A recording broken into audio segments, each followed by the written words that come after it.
13 اکتوبر 1972 ایک passenger plane جنوبی امریکہ میں پرواز کر رہا تھا۔ پلین میں موجود تھے 45 افراد۔ کچھ اپنے دوستوں کے ساتھ سفر کر رہے تھے اور کچھ اپنی فیملی کے ساتھ، اور کچھ ایسی منزل کی طرف جا رہے تھے جہاں پہنچ کر انہیں اپنی زندگی کی سب سے خوبصورت یادیں بنانی تھیں۔ لیکن پھر کچھ ایسا ہوا جس کا انہوں نے شاید تصور بھی نہیں کیا تھا۔ یہ کہانی ہے اینڈس پلین کریش کی۔ 12 اکتوبر 1972 یوروکوین ایئر فورس کا ایک فیئر چائلڈ FH-2270 پلین یوروکوئے سے چلی کی طرف روانہ ہوا۔ اس کا نمبر تھا فلائٹ 571۔ پلین میں 45 لوگ سوار تھے۔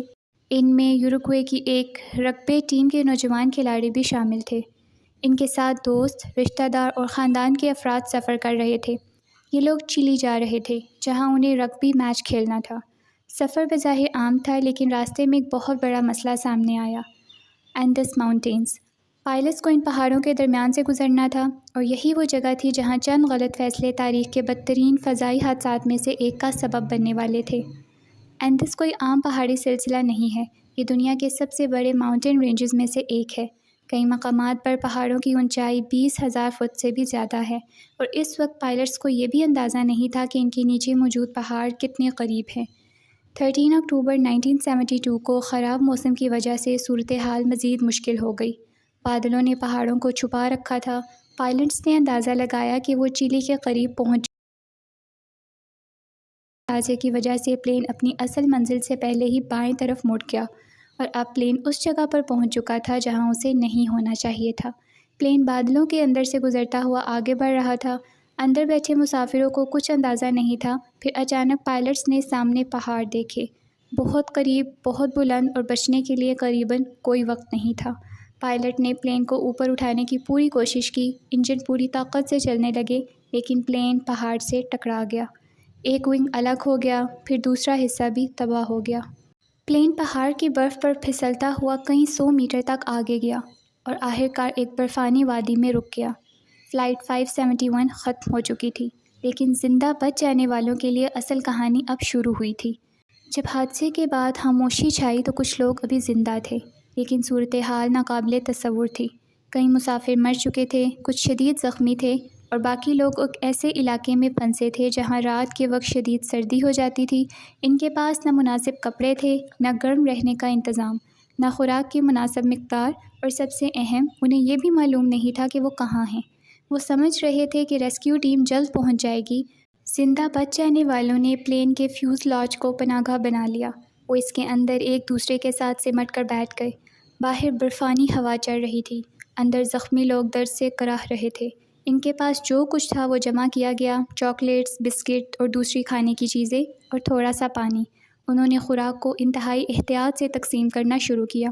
انہیں یقین تھا کہ ریسکیو جلد آ جائے گی، اس لیے انہوں نے خود کو سمجھایا کہ بس چند دن اور، لیکن انہیں کیا معلوم تھا کہ یہ دن ہفتوں میں بدلنے والے ہیں۔ حادثے کے بعد یوروکوئے اور چلی میں ریسکیو آپریشن شروع کیا گیا۔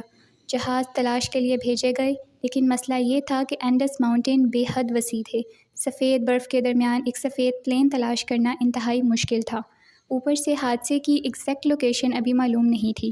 کئی دن ایک سرچ ایئر کرافٹ پہاڑوں کے اوپر سے گزرتے رہے، لیکن کچھ نہیں ملا، اور پھر ایک ایسی خبر آئی جس نے سروائیورز کی آخری امید بھی توڑ دی۔ حادثے کے 8 دن بعد سرچ آپریشن روک دیا گیا۔ قریباً یہ مان لیا گیا کہ پلین میں موجود سب لوگ مر چکے ہیں، اور پہاڑوں میں پھنسے ان لوگوں کو اس بات کا علم بھی نہیں تھا کہ انہیں مردہ سمجھ لیا گیا ہے۔ دن گزرتے گئے، خوراک ختم ہونے لگی۔ انہوں نے آخری کرمز تک جمع کیے، جو کچھ بھی کھانے کے قابل تھا وہ استعمال کیا گیا، لیکن انسان کا جسم کئی ہفتوں تک صرف چند بسکٹ پر زندہ نہیں رہ سکتا۔ اور پھر وہ لمحہ آیا جب ان کے پاس قریباً کچھ بھی نہیں بچا تھا۔ کچھ سروائیورز نے بعد میں بتایا کہ اس وقت ان کے پاس صرف 2 راستے تھے، یا تو وہ بھوک سے مر جاتے یا اپنے مرے ہوئے ساتھیوں کی باڈیز کو خوراک کے طور پر استعمال کرتے۔ یہ فیصلہ سب سے مشکل سروائیور ڈیسیژنز میں سے ایک تھا۔ وہ لوگ مذہبی اور اخلاقی اعتبار سے بھی شدید کشمکش میں تھے۔ کئی دن تک وہ اس فیصلے کو قبول نہیں کر پا رہے تھے، لیکن آخرکار زندہ رہنے کے لیے انہوں نے اپنے مرے ہوئے ساتھیوں کی باڈیز سے خوراک لینے کا فیصلہ کیا۔ لیکن مسئلہ صرف بھوک نہیں تھا۔ ایک شدید آئس برگ رات کے وقت ان کی پناہ گاہ پر آ گرا، اور اس برف نے فیوزلاج کا ایک بڑا حصہ ڈھانپ دیا۔ کئی لوگ سو رہے تھے، اور چند ہی لمحوں میں وہ برف کے نیچے دب گئے۔ کئی سروائیورز اس آوالانچ میں مارے گئے، اور جو بچ گئے وہ کئی دن تک اس برف کے اندر پھنسے رہے۔ اندھیرا، سانس لینے کے لیے کم جگہ اور باہر برفانی پہاڑ۔ اس وقت انہیں پہلی بار شاید یہ احساس ہوا کہ وہ کبھی واپس نہیں جا سکیں گے۔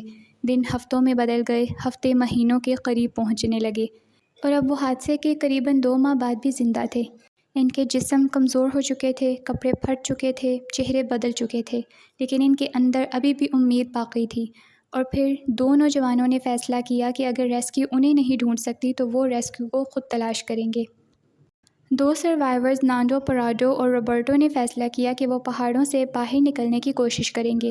ان کے سامنے برف سے ڈھکے پہاڑ تھے، انہیں معلوم نہیں تھا کہ دوسری طرف کیا ہے، نہ انہیں معلوم تھا کہ نیئرسٹ سویلائزیشن کتنی دور ہے، لیکن وہ وہیں بیٹھے رہنے سے کہیں گنا بہتر تھا۔ انہوں نے اپنے لیے کچھ سامان تیار کیا اور پھر اپنے ساتھیوں کو الوداع کہا۔ دسمبر 1972 حادثے کے قریباً 2 ماہ بعد ان دونوں نے اپنا سفر شروع کیا۔ ان کے جسم کمزور تھے، آکسیجن کم تھی۔ وہ چلتے رہے گھنٹوں، پھر دنوں تک، لیکن ہر چوٹی کے بعد ایک دوسری چوٹی سامنے آ جاتی۔ انہیں اندازہ ہو گیا کہ یہ سفر ان کے تصور سے کہیں زیادہ مشکل ہے۔ پھر ایک دن پراڈو ایک بلند مقام تک پہنچا۔